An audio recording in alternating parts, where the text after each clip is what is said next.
Please introduce yourself, doctor. Yeah. Well, I'm David Chang from California in the United States.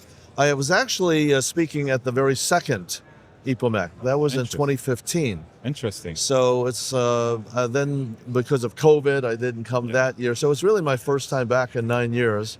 And it's Interesting. very exciting to see how large the meeting has grown. Yeah. And Dr. Sala is so creative, and he's really created a very unique meeting in terms of the education. It's nonstop. Not only is it nonstop, but there's three things going on at once in this session that we were at. So it's enjoyable. It's nice to see because of the location and the quality of the meeting, how many people from all the different countries in the region are here. Now, of course, it's international, but I think it's fantastic for anterior segment surgeons in the Middle East to have such a high quality meeting, a central location.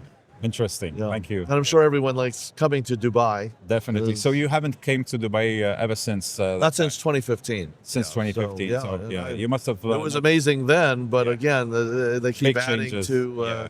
Every year they add more and more and more. Yeah, and, true. The region is very, very impressive. I've been here for 20 years. I mean, the changes that happened post-COVID until now was dramatic. You'll definitely get to see more of Dubai, but you can see it in a small scale in this lovely conference. Yeah, ever absolutely. since 2015. And I think I think that especially post-COVID, it's become difficult to go to certain countries and so forth, and so the importance of a regional meeting is always more important. Yeah. You told me earlier, Doctor, that you want to talk about the main.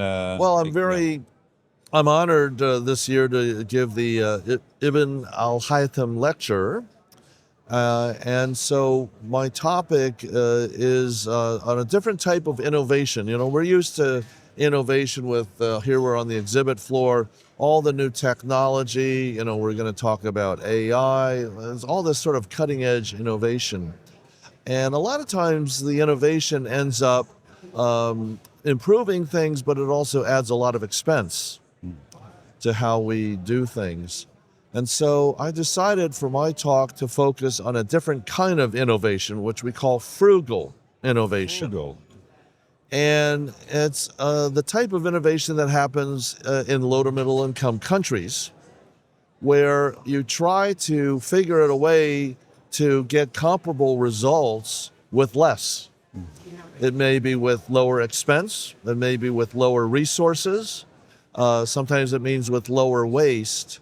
And as we look really at the entire profession of ophthalmology and what our challenges are going to be over the next 20 years, it's really kind of how do we meet the demand with insufficient ophthalmologists? How are we going to meet the demand in terms of resources and actually sustainability? Mm-hmm. So we're going to talk about one of the leaders in this area, which is the Irvin Eye Care System in India, which now numbers 11 hospitals, doing the highest, collectively, their system does the highest volume of cataract surgery of any institution in the world. They do 450,000 cataracts a year. Wow. But they do it in a very standardized way with basically a fraction of the operating room waste and resources as well as cost than what the rest of us are doing.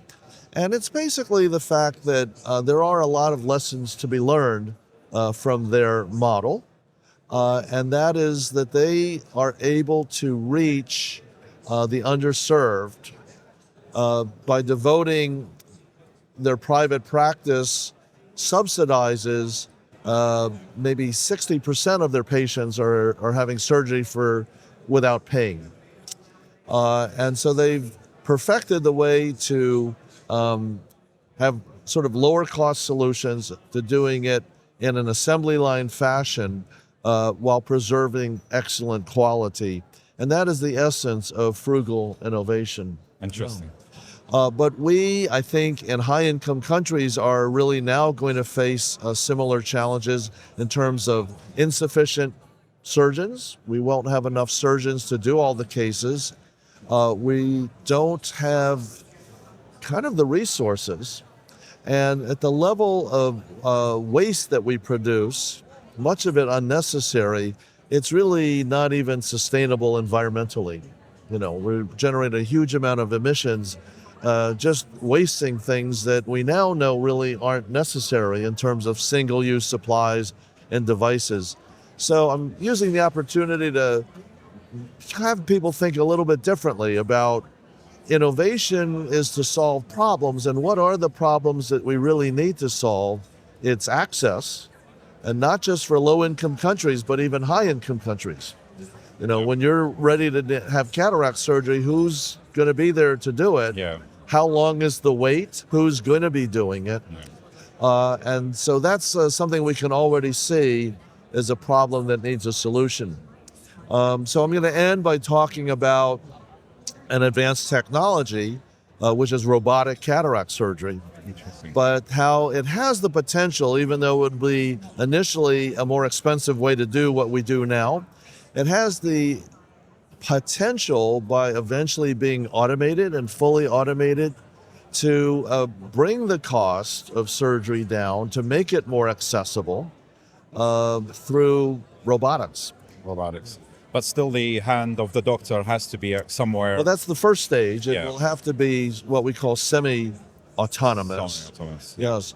But I think, and this is obviously controversial and it's a little bit of speculation, Yeah. but I'm actually convinced that we'll get The to a future. phase where we can do it fully automated, where you'll have a cataract surgeon that supervises, but is not actually doing each step.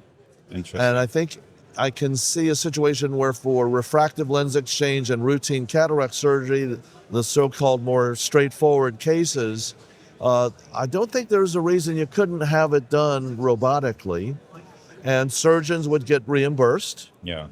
but it would be a physician extender. Interesting. Yeah, so it's anyway, it's that's the journey that I'm going to address in this lecture. Interesting. I wish you all the best of luck, and thank you Thank for you being very here much. on the podcast. Yeah. And hope you enjoyed Dubai, and hope this was not going to be the last visit. Yeah. Hope to see you more and more. Well, thank you very much. Thank you It was very a much. beautiful Doctor. city. Thank you.